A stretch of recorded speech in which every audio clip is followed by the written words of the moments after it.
Hi, my name is Giovanni, and today I wanted to talk about my autograph collection. Basically, I have an autograph collection of every person who's debuted in Major League Baseball from 1946 to 2022. And when I say everybody, every single person, there's not one person missing.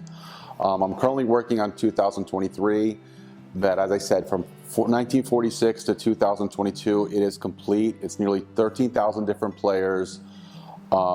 77 years, over 117 different Hall of Famers.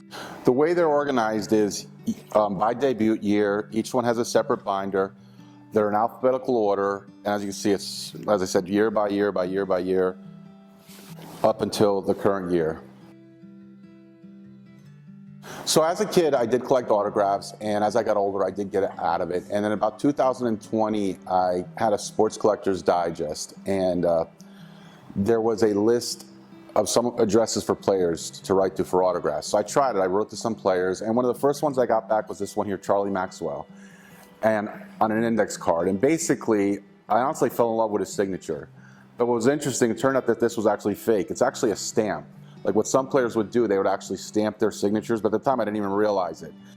That's really what drew my interest. And then I found a book. It was by a guy named Jack Smalling. He's like a really old-time collector from Iowa, and he wrote a book on players' address, and he had basically every living player's home address in the book. And I purchased the book, and I started just basically writing to players. I would send them like usually 2 index cards and with a self-addressed stamped envelope, and slowly started getting more and more back. And sometimes it was neat. Sometimes players would actually include pictures, various things with it. So I just, kept doing it, and then slowly I started getting more and more back. And it was actually neat. A lot of players would actually include stuff, pictures of themselves, baseball cards, various things. So I just, kept doing it. And then Jack Smalling also sold this book. It's called like a debut list. And basically what he has is like every single player has debuted year by year. He started from like 1910 to the current time, basically, and would have every single player like in alphabetical order, the team they debuted for, the year they debuted for. So I purchased one of these books. And what I would do is every time I would get an autograph, I would basically highlight the player I got.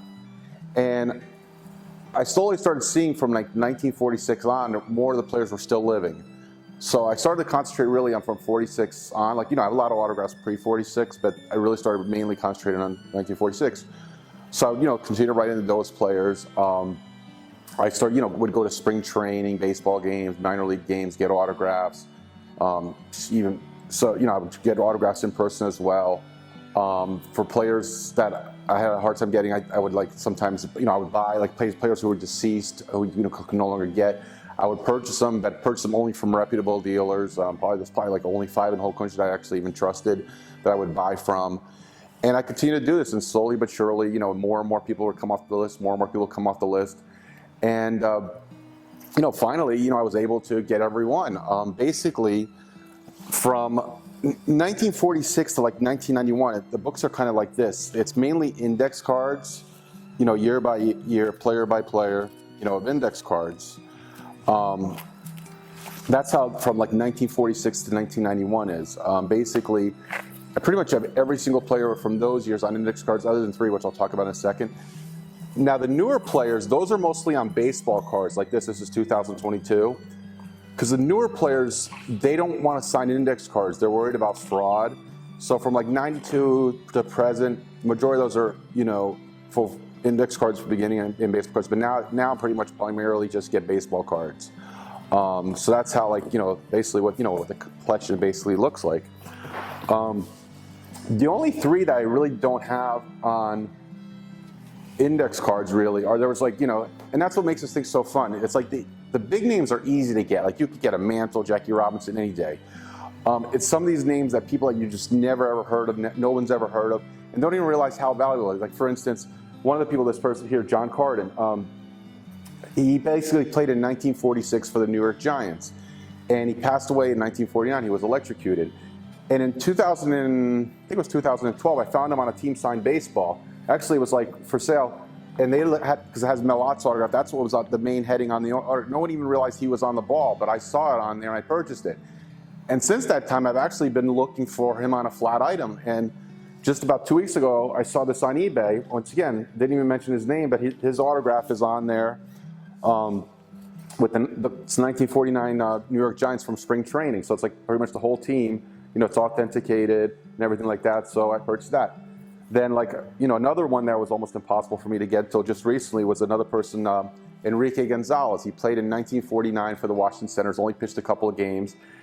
He was a Cuban player, and then he went back to Cuba. He died in Cuba. Same thing, I just found him on a team signed ball.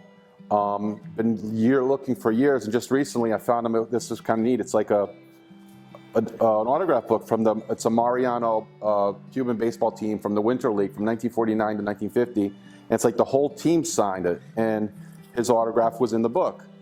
So I purchased that. So now I have him on. It's not an index card, but it is on a flat item. Another one that was really tough was this person, Wency Gonzalez, 1955 Washington Senators. Same situation. He pitched a couple of games, then just basically virtually disappeared. And I also was able to get his autograph on a. It was like a same thing, a 1955 Mariano baseball team signed picture with his autograph on it. So that's what really makes it fun and challenging, like locating these autographs of people who no one's ever heard of, and really nobody ever wanted, really. But I was able to do it. As I said, the Hall of Famers, things like that, they are pretty easy to get. It's just these, like there's one person I have here. His name's Dan Lee Lynch. He played like 1948 for the Chicago Cubs. Basically, when I was searching for his autograph, I would post on different websites, things like that. And once I saw his grandson actually posted on it that the family didn't even have a picture of him as a player, and I turned out I had a Sporting News picture of him, and I sent it to them, as a gift, basically. So that's really makes it fun. But most of these autographs, like John Carter, I've literally seen 2 in my life, and I actually have both. The Wency Gonzalez, I've seen 2 in my life. I've got both. Enrique Gonzalez, I have 2 on balls and 1 on the thing. So it just, like I said, it's things that people never really realize how rare they are, which I do. The most expensive autograph, the most I've ever spent on an autograph, was this Eddie Goodell. Basically, at the time, I spent $11,000, which is kind of crazy. Actually, if you see the thing from the dealer has $20,000 on it. I paid $11,000, but it's Eddie Goodell. He played in 1951 for the St. Louis Browns. He's basically a dwarf, and they had him bat as a joke. His number was 1/4. He had one of those miniature bats. He walked on 4 pitches, and he, of course, never played again. And he was actually murdered a few years later. At the time, I've probably, to this day, I've probably seen like less than 10 authenticated Eddie Goodell autographs. But the fact that he played, I had to get his autograph.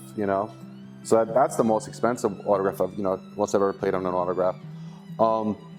And the way I do, to this day, like I said, right now I'm working on the 2023. So what I do is every day on ESPN, there's a section that's called Major League Debuts. So every day, like just this morning, I did the same thing. I look up to see if any players debuted the night before. And if they do, the first thing I do is I see if I have them, because I have like a whole box of like minor league autographs that I have. Because like, for instance, like if I go to spring training now, I don't even care about the players who have already played. I worry about more of the minor leaguers, the people that nobody even wants their autograph. I try to get them, and then when they debut it, I'm hoping that I already have them. So I look first to see if I have them. If I don't, then I look to see if there's maybe like a certified card of them on eBay. If they do, I purchase it. Because a lot of these cards now, like what happens a lot of times now with these baseball cards, they have certified cards where they put in the packs, so that I'll purchase one of those. If that doesn't work, there's a couple of websites I'm on. Like one is, it's a great one, sportscollectors.net. Which I've dealt with a lot of great people on that website, where basically they'll do what's called consignments, where they'll, some of them live near these parks, and will go to these parks to try to get these players, and they'll get them for me, and I'll buy it from them. So it's like continuing on and on. So right now, for 2023 so far, I need about 5 players who have played in 2023. But as I said, I check every day. My plan with the collection at this point is, even though I love doing it and it's a great challenge, is probably to sell it. At some point, I am going to pass away, and I don't think my family would have any idea, what to do with this. So I'm thinking, like, if, the right opportunity came along, I definitely would sell it. But I truly think it's like an amazing collection. I don't think, there's very many people have anything like this, as complete as this. all the Hall of Famers, all the tough autographs are authenticated.